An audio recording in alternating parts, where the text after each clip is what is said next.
नमस्कार शिक्षक मित्रांनो, विद्यार्थी मित्रांनो, भावी शिक्षकांनो, बंधूंनो, भगिनींनो, सगळ्यांना गुड आफ्टरनून, गुड मॉर्निंग. संध्याकाळी बघत असाल तर गुड इव्हिनिंग.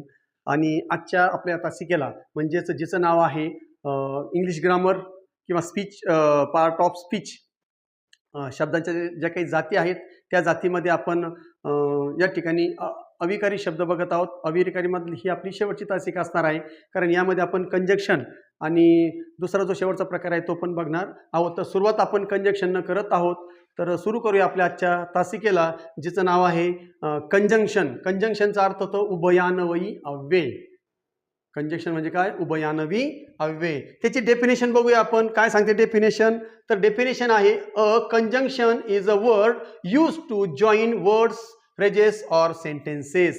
कंजंक्शन हा असा एक वर्ड आहे जो दोन किंवा दोनपेक्षा जास्त शब्दांना एक तर जोडतो, किंवा दोनपेक्षा जास्त फ्रेजेस म्हणजे शब्द समूहांना जोडतो, किंवा दोन वाक्यांना जोडायचं काम करतो. बघा केव्हा वापरला जातो? दोन, है की नाही? Conjunction is a word use to join words, phrases और सेंटेन्सेस. त्यांना जोडण्यासाठी, है की नाही? शब्द, वाक्य किंवा फ्रेजेस, शब्द समूह. फ्रेजेस म्हणजे काय? शब्द समूह. यांना जोडण्यासाठी जो शब्द वापरला जातो त्याला म्हणायचं कंजंक्शन, उभयान्वयी अव्यय.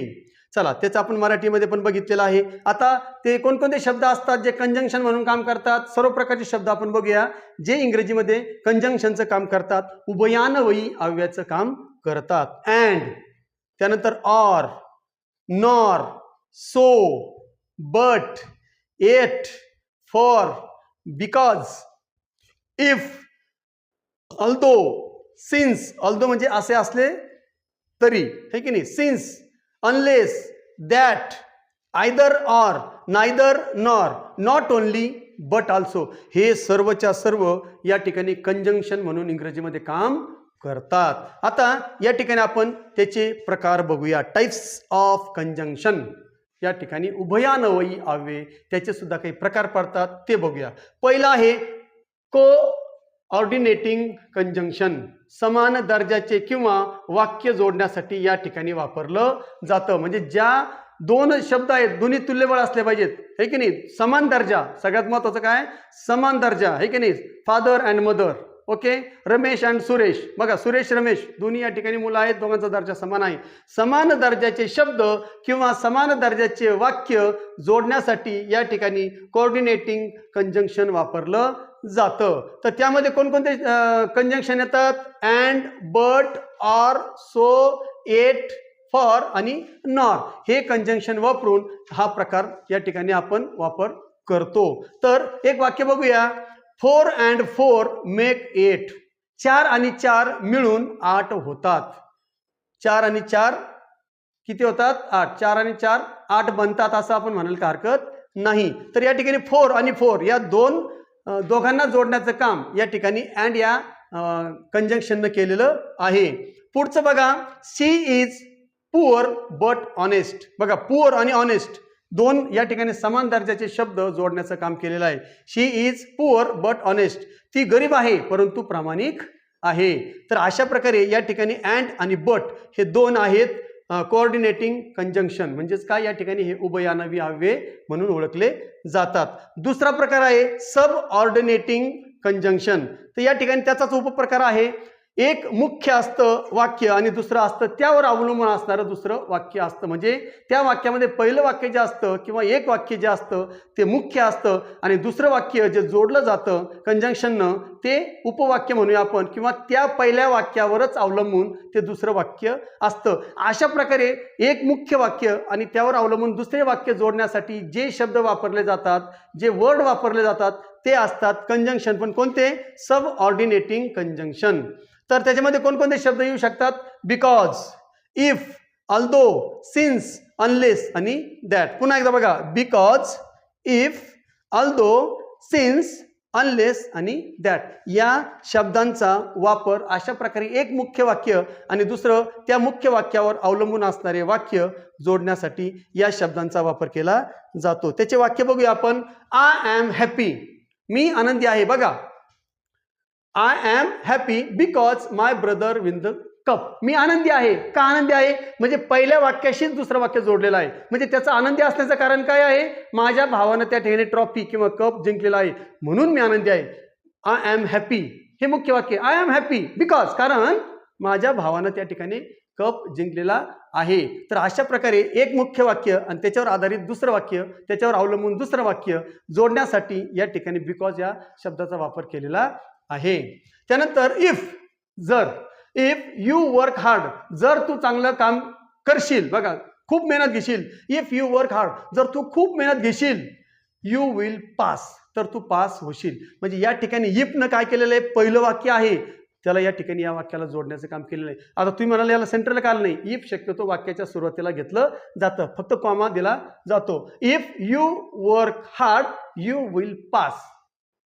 आता या ठिकाणी आपण म्हणा की मग या ठिकाणी जर दे नाही वापरलं तर या ठिकाणी दे शक्यतो वापरलं जात नाही. जर इफ आलं तर ते वाक्याच्या सुरुवातीलाच वापरलं जातं. तर या ठिकाणी इफनं या दोन वाक्यांना जोडायचा प्रयत्न केलेला आहे. तर अशा प्रकारे एक मुख्य वाक्य आणि त्यावर अवलंबून दुसरं वाक्य जोडण्यासाठी आपण या कंजंक्शनचा वापर करतो. त्यानंतर तिसरं आहे करलेटिव्ह कंजंक्शन. हे नेहमी जोडीनं वापरलं जातं. करलेटिव्ह कंजंक्शन जे आहे हे नेहमी जोडीनंच वापरलं जातं, ते एकटं येत नाही. म्हणजेच काय? Not only but also, either or, neither nor, हे जे जोडीचे आहेत हे जोडीनंच वापरलं जातं. तर अशा प्रकारे याचा प्रकार आपण बघूया. तर neither Ramesh nor Suresh was present. मग या ठिकाणी ना तर रमेश हजर आहे नाही सुरेश त्या ठिकाणी हजर नव्हता. ह्या ठिकाणी बघा, neither Ramesh nor Suresh was present, म्हणजे सुरेशही नाही आणि रमेशही नाही. रमेश हजर होता ना सुरेश हजर होता. अशा प्रकारे नायदर नॉर, आयदर ऑर अशा प्रकारचे दोन जोडीनं जेव्हा येतात तेव्हा त्याला करलेटिव्ह कंजंक्शन असं मानलं जातं. हे सुद्धा या ठिकाणी कंजंक्शनचा तिसरा प्रकार आहेत. दुसरं वाक्य बघूया. I drink either T or coffee. एकतर मी चहा पितो किंवा कॉफी पितो. आयदर ऑर, एकतर आहे की नाही. I drink either T or coffee, एकतर मी चहा पितो किंवा कॉफी. तर अशा प्रकारे either or, neither nor, not only but also हे तीन ज्या जोड्या आहेत या तीन जोड्या या ठिकाणी येऊन अशा प्रकारे कंजंक्शनचं काम करतात. मग यांना या ठिकाणी आपण वापर करायचा आहे. पुढचं जे आहे, पुढचा जो आपण भाग आहे या ठिकाणी फक्त कंजंक्शनचे तीनच प्रकार आहेत. ते तीन प्रकार तुम्हाला चांगल्या प्रकारे समजले असतील अशी आशा करतो. आणि शेवटचा इंटरजंक्शन म्हणजे केवल प्रयोगी अव्यय, इंग्लिशमधलं इंटरजंक्शन जे आहे ते इंटरजंक्शन आपण बघणार आहोत. केवल प्रयोगी अव्यय, त्याची डेफिनेशन बघूया आपण. An interjection is a word which express same sudden feeling or emotions. बघा वाक्यातून कळतंय, अचानक येणाऱ्या, अचानक आपल्या मनात उत्पन्न होणाऱ्या ज्या काही भावना असतील, ज्या काही फिलिंग्स असतील, त्या फिलिंग्स आणि इमोशन्स या ठिकाणी व्यक्त करण्यासाठी अचानक आपल्या तोंडातून नकळत जे शब्द बाहेर पडतात त्यांना या ठिकाणी इंटरजंक्शन म्हणजेच केवल प्रयोगी अव्यय असं म्हटलं जातं. थोडक्यात काय, उद्गार निघतात आहे की नाही, ते उद्गारवाचक शब्द असतात. तर ते शब्द लिहिताना एक लक्षात ठेवायचं आहे, त्या शब्दाच्या नंतर उद्गारवाचक चिन्ह दिलं जातं, एक्सक्लेमेटरी सिम्बॉल दिलं जातं. तर मनातील उत्कट भावना जसे की आनंद, दुःख, आश्चर्य अचानकपणे व्यक्त करणाऱ्या शब्दाला इंटरजंक्शन म्हणजेच केवल प्रयोगी अव्यय असं मानलं जातं. आणि त्यामध्ये उद्गारवाचक चिन्ह म्हणजे एक्सक्लेमेटरी सिम्बॉल देण्याची पद्धत आहे. उदाहरणार्थ बघा, हुर्रे, या ठिकाणी आनंद झाल्यानंतर हुर्रे, मग त्या ठिकाणी या उद्गारवाचक चिन्ह दिलेलं आहे. वाव, या, अलास, ओ, आहा, व्हॉट, हे, अमेझिंग, ब्राहो, ब्रिलियंट, वेल डन. तर हे सगळे जे आहेत, हुर्रे, वाव, या, अलास. आता अलास दुःख झाल्यानंतर अलास वापरलं जातं. ओह, आ, व्हॉट, हे, अमेझिंग, ब्राहो, ब्रिलियंट आणि वेल डन दोनदा आपण वाचलेले आहेत. हे सर्व शब्द या ठिकाणी इंटरजंक्शन म्हणून वापर केला जातो. आता टाइप्स ऑफ इंटरजंक्शन. तर या ठिकाणी केवल प्रयोगी अव्ययाचे सुद्धा काही प्रकार आहेत. पहिला आहे इंटरजंक्शन फॉर जॉय. आनंद व्यक्त करण्यासाठी जेव्हा आपण अशा प्रकारचे शब्द वापरतो त्यांना या ठिकाणी इंटरजंक्शन ऑफ फॉर जॉय असं मानलं जातं. तर पहिलं बघूया आपण याचे शब्द कोणकोणते येतात. यामध्ये तीन प्रकारचे शब्द येऊ शकतात. हुर्रे, वाव, या. तर अशा प्रकारे हे वापरून आपण आनंद व्यक्त करतो. उदाहरण बघूया.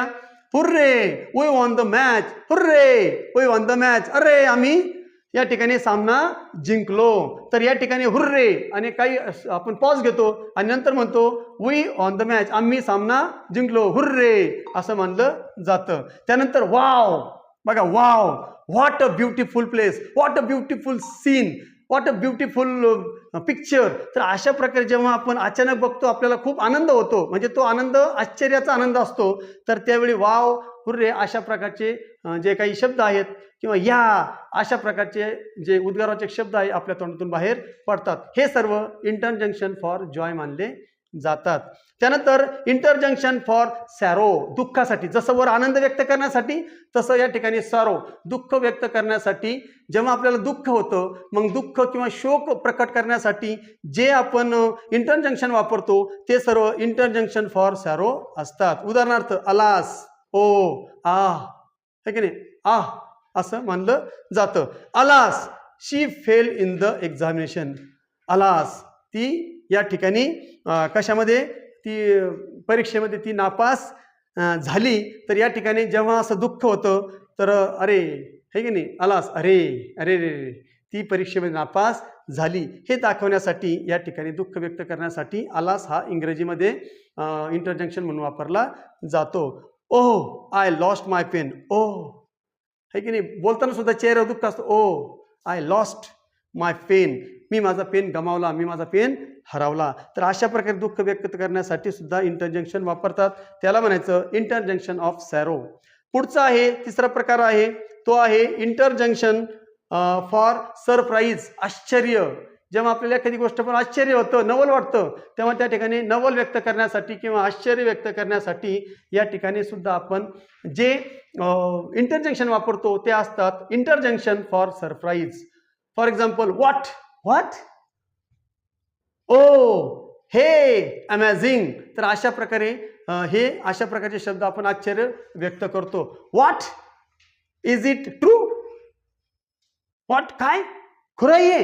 म्हणजे बघा म्हणजे एखादी गोष्ट अशी घडणार होती आणि ती आपल्याला वाटत नाही की घडण म्हणून, पण ती जर आपल्या फेवरमध्ये घडली तर व्हॉट, काय, मी पास झालो, काय, है की नाही. म्हणजे या ठिकाणी एखादी गोष्ट जेव्हा घडते, इज इट ट्रू, हे खरं आहे, काय, हे खरं आहे, हे म्हणताना या ठिकाणी व्हॉट हे म्हणलं जातं आणि त्यापुढे या ठिकाणी उद्गारवाचक चिन्ह दिलं जातं. तर या ठिकाणी हे महत्त्वाचं आहे, उद्गारवाचक चिन्ह आपल्याला द्यायचं असतं.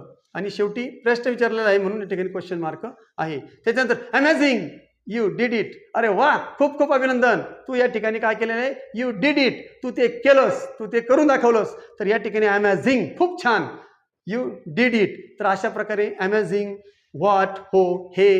तर हे आश्चर्यचकित करणारे शब्द जे असतात, स्वतः आश्चर्य झाल्यानंतर त्या ठिकाणी हे शब्द बाहेर पडतात, त्याला म्हणायचं इंटरजंक्शन फॉर सरप्राईज. आणि चौथा प्रकार आहे इंटरजंक्शन फॉर अप्रुव्हल. म्हणजे काय, मान्यता देण्यासाठी, प्रशंसा करण्यासाठी, कौतुक करण्यासाठी किंवा संमती देण्यासाठी. एखाद्या गोष्टीला संमती द्यायची असेल, आपली होकार द्यायचा असेल, तेव्हा सुद्धा आपल्या तोंडातून तो शब्द बाहेर पडतो. प्रशंसा करण्यासाठी शब्द बाहेर पडतो, कौतुक करण्यासाठी शब्द बाहेर पडतो. अशा प्रकारे जेव्हा ते शब्द बाहेर पडतात त्यांना म्हणायचं इंटरजंक्शन फॉर अप्रुव्हल. तर ब्राहो, वेल डन, ब्रिलियंट. तर अशा प्रकारे हे शब्द जे असतात संमती किंवा प्रशंसा करण्यासाठी वापरले जातात. ब्राहो, यू प्लेड व्हेरी वेल, खूप खूप अभिनंदन, तुम्ही खूप चांगलं खेळलात. त्यानंतर वेल डन, खूप छान, है की नाही, keep it up bro, well done, खूप सुंदर केलंस, खूप छान केलं. तर या ठिकाणी असंच करत राहा. तर या ठिकाणी हे म्हणताना अभिनंदन पर शब्द जे आहेत आपल्या तोंडून बाहेर पडतात, हे सर्व शब्द असतात इंटरजंक्शन फॉर अप्रुव्हल. तर या ठिकाणी अप्रुव्हल देण्यासाठी किंवा प्रशंसा करण्यासाठी अशा प्रकारे आपण हे जे इंटरजंक्शन वापरतो हे सर्व इंटरजंक्शन अप्रुव्हल आहेत. आणि या ठिकाणी चारच प्रकार आहेत, चारही प्रकार आपले झालेले आहेत. तर या ठिकाणी आजचं शब्दाच्या जाती ज्या आहेत, पार्ट ऑफ स्पीच, त्यामध्ये आपण विकारी चार आणि अविकारी चार मराठीमध्ये पण बघितलं, हिंदीमध्ये पण बघितलं आणि आज इंग्रजीमध्ये सुद्धा पूर्ण झालेलं आहे. यामध्ये प्रत्येक जो काही प्रकार आहे, नाम असेल, सर्वनाम असेल, क्रियापद, विशेषण, त्यानंतर क्रियाविशेषण, शब्दयोगी अव्यय, केवळ प्रयोगी अव्यय, उभयानवी अव्यय, प्रत्येक यावर एक एक मार्क 100% येतो म्हणजे येतोच. म्हणजेच काय, हे 8 गुण आहेत. शब्दाच्या जाती जर आपण मराठी, हिंदी, इंग्रजीमध्ये पूर्ण केल्यात चांगल्या प्रकारे तर 8 मार्क आपले कुठे जाणार नाहीत, हे मात्र शाश्वती देतो. आशा करतो की तुम्हाला नक्की आजची माहिती आवडली असेल, आजची तासिक आवडली असेल. जर आवडली असेल तर प्लीज या ठिकाणी लाईक करायला विसरू नका आणि जर अजूनही तुम्ही चॅनलला सबस्क्राईब केलं नसेल, सबस्क्राईब करा आणि आपल्या मित्रांना सुद्धा पाठवा आणि त्यांना सुद्धा हे आपल्या चॅनलला सबस्क्राईब करायला लावा आणि कंटिन्यू तुम्ही या चॅनलशी कनेक्ट राहा, जेणेकरून नवनवीन माहिती तुमच्यापर्यंत पोहोचत राहील. बेल आयकॉनला ऑल ओव्हर मात्र ठेवायला विसरू नका. पुन्हा भेटूया. जय हिंद, जय महाराष्ट्र.